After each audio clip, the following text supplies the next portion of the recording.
Thank you so much for meeting with us here with Deceleration. We are here at WILD12 in South Dakota on Lakota territory. Could you please introduce yourself and tell us a little bit about what you do? Angute'karaq. My Yupik name is Angute'karaq. That's my calling name. It's the name that I'm given at birth. It means the one who's supposed to be a man or the one who will provide. My language doesn't have gender, so I am the provider. In addition to my calling name, I have other names that support that because of the work I do, because of who I am and what I was born into. I have to continuously get names for the rest of my life so that my spirit is strong enough to uphold the work. We want to be able to tell our story about what is happening with our people, to our land, and to encourage people not only to partner with us, but also to become more cognizant of the effects of climate change on Indigenous peoples. That is amazing work, and I've also gotten a chance to talk to you about your work, specifically with the birds. And in San Antonio, we are doing a lot of work to protect the migratory birds there. So can you share with us what has been your work with the migratory birds, and why do you feel called to do that work? Absolutely. My village is actually nestled in the habitat for over 220 species of migratory nesting birds from all over the world. We are part of the Pacific Flyway, so we get so many birds from everywhere, and each of those birds has a story. For us, we've depended on the birds for food and for clothing and things for thousands of years. In recent years, one of the things that we've noticed is that we've seen declines in specific populations of birds. One of those birds is the bar-tailed godwit. We call it but one of the partners that we've recently gained are actually in New Zealand, the Maori. This bird has this incredible journey that it undertakes over the course of 9 to 12 days, and this is as a 3 or 4 month old chick. So once the eggs are laid and they've been incubated, and the chicks start to feed on their own, the parents take off. And the chicks continue to feed, and they continue to grow. And once they reach a certain part in the season, they automatically feel this draw to leave. And we don't know exactly why they have to leave, what makes them go, or how they navigate themselves as 3 or 4 month olds, but they undertake this journey of 7,000 to 8,000 miles in one shot. These migratory birds, they're small shorebirds. When they get right before they take off for their migration, they kind of look like little footballs because they've been eaten so much that they've gained so much weight. They're just plump. And once they take off, they don't stop. So they fly for 9 to 12 days straight, 24 hours. They don't have the proper plumage. They don't have the right feathers to actually be in the water, so they have to continue to fly. And throughout that flight, that bird will rest its brain, half of it at a time. So it'll turn off half of its brain for enough time to regenerate and clean it, and then it'll turn the other half off when the site is done. And it does this over the course of those days. In addition, this bird, the digestive system will also kind of come to a halt. So it's not hungry, it's not eating, it's not really doing anything except for burning calories, it's flying. And when it lands in New Zealand or Australia, it is so exhausted it can barely keep its wings up. It staggers around and is so tired. But within a few days it perks back up. It's eaten, it's rested, and it winters either in New Zealand or Australia for several months, for 4 or 5 months before it comes back home. And with our partners, one of the things that we found is that they tend to leave on exactly the same day every single year, like clockwork. and they tend to come back exactly the same day, like clockwork. So we've developed strong relationships with our Maori partners and some of our Australian partners now. The reason that this becomes such an important part of my work is because we've seen the declines of our salmon.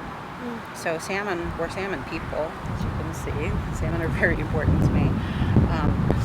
And the salmon, we depend on them so greatly that at one point in time I would eat salmon every single day as part of one of my meals.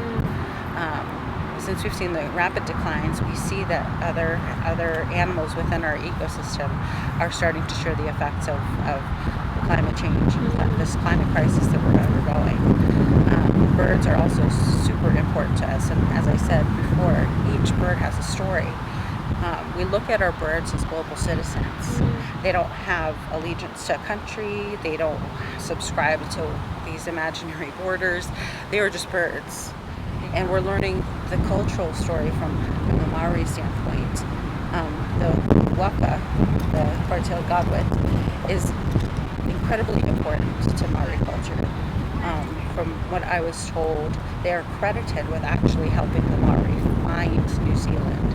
When they were seafarers long ago, about 1,000 years ago, they saw these little shorebirds that didn't belong anywhere near the water. So they followed this bird to find out where it went because they knew that there was going to be land nearby. And when they reached this land, they saw this long white cloud hanging over it. So that's how it became the land of the long white cloud. The stories that we've been able to share, the history, the knowledge that we've been able to pass back and forth has been incredibly informative, not just to us as Yupik people, but also to the Maori. Thank you for sharing. And what calls you to this work?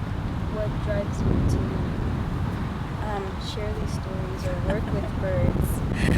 Well, honestly, I don't feel like I have a specific reason why. I feel like I have been called to the work itself.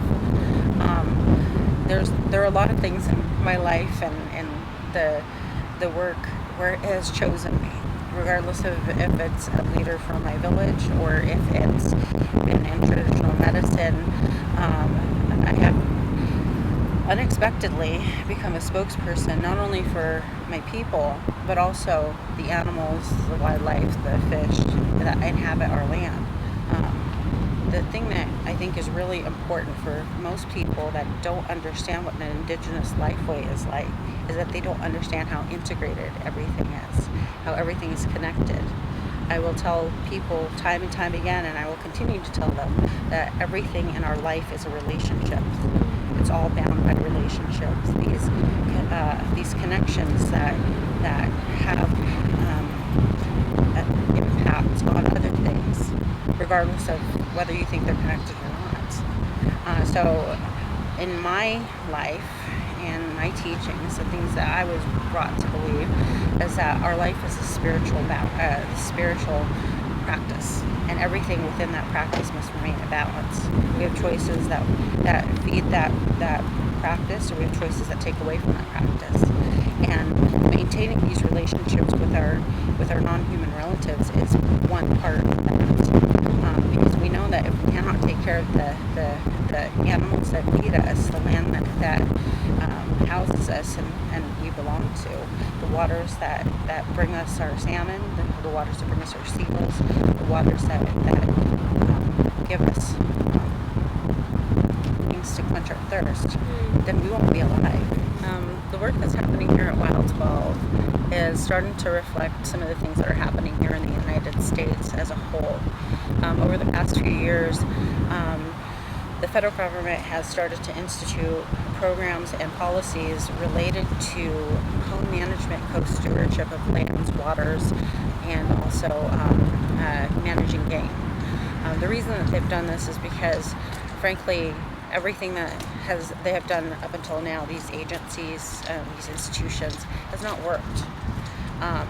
One of the big problems with management is the fact that it doesn't take into consideration that and I think that all the, like I call them, all the ologists, all the people that study things, are starting to realize that the indigenous knowledge that we have had and held has actually been the right way to work with our natural world. And I think, from what I understand, not only as an Indigenous person, but also somebody who has been mentored and taught traditional medicine, that we're getting to this point in our history where it is now our time to teach the non-native people how to be real human beings again. What would be, since we're taking this back for San Antonio, but it's also for anyone who watches this, what would be something that you could share with, either the politicians and legislators, even though in the Indigenous caucus we heard, we need to work from within because they're not gonna listen, they're not listening, or maybe something for the activists, the people on the front lines, the people who care, who sometimes feel so, hopeless because nothing seems to change. You're like a migratory bird traveling everywhere. You shared that earlier, and I thought that was really cool. What do you see, or what can you share to give our community some words of? Is that we are part of a natural world. We do not control the world. We do not control things aside from what we choose to do, what we choose to think, that type of stuff. We are actually part of this ecosystem. We are animals, albeit may have a little bit more complexity in thought and some of the critical thinking skills that humans can have. However, we cannot be so arrogant to think that we can control everything. And understanding that, instead of trying to regulate what birds do or wildlife, instead of trying to regulate that, control it, and push them towards behaving more like humans, I think that perhaps people need to start to adapt their thinking, to adapt their understanding, and realize that, especially in places that there's more development happening, you're moving into a habitat for an animal, for a bird, for plants, for natural things. And the earth is not going to take into consideration your homeowners association or the regulations for your municipality on littering or whatever. These are natural things. These are things that are going to exist whether or not we are here. Right. And being such, they cannot be controlled. What we need to do as human beings is learn to regulate ourselves. Learn to regulate our reactions to what animals naturally do. And also to understand that there is a lot of things that we can't control in this world. We can't control the weather, we can't control fire, we can't control a lot of things. What we can control is how we look at things, how we approach things, how we talk about things, and also the actions that we do. Thank you so much. Thank you for your time.